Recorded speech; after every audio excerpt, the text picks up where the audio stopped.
with concrete and steel and bricks. Those buildings are in the mode of passion. But for preaching, we can build those buildings. But for our own selves, this should be enough. Before the festival, I had approached Srila Prabhupada on the balcony in Calcutta and said, Srila Prabhupada, I've been trying to understand what you want of us, what your desire is. I could see that Srila Prabhupada was really listening and taking every word into his heart. And then I said, two things seem to please you the most. Distributing your books and building the big temple in Mayapur.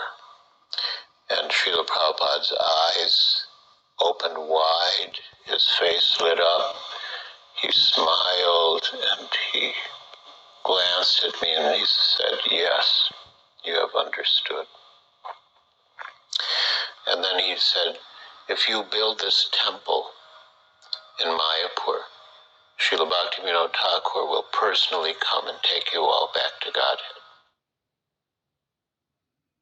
Bhavananda Prabhu said, Srila Prabhupada, we're sitting in the middle of these rice fields. I'm from New York. He says, Ravi, the architect, is from Amsterdam. You know, we're all from cities. We're all from big cities. And we're sitting in the middle of these rice fields, and you're asking us to build the big temple in the city. How we can do this, Prabhupada? And he said, Prabhupada, where will all the money come from? And Prabhupada said, Bhavananda is always thinking, where will money come from?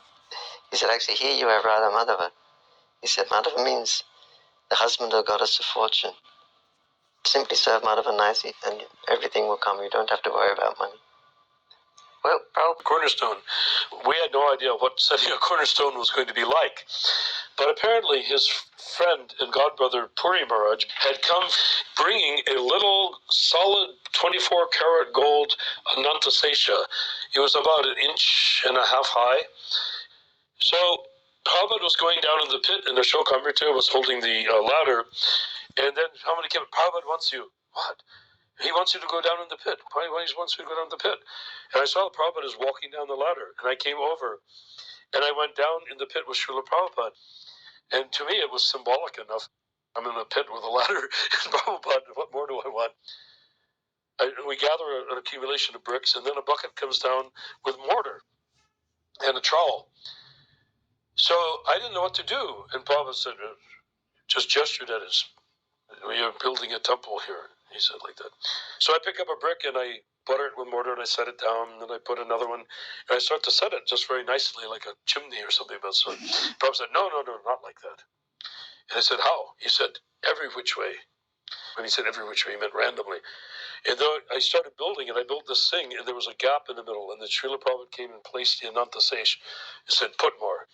After I'd pretty well hidden the deity with bricks, he told me to go up, and the others came down. So he went down, you see that ladder of bamboo tied together with pieces of string. He goes down and he comes up, and everybody's kind of, his all godbrothers are there. We're all there. And he said, now sees Brahmananda, Gargamuni, Devananda, Tamal Krishna's there. And so everybody kind of were thinking, who's going to speak? Who's going to speak? I remember I was also thinking that way. And then he says, Malvaji, you speak. And I mean, everybody was floored. I was floored. So what can I say? I'm just looking around. Here's all these learned Vaishnavas, certainly more learned than I'd ever be.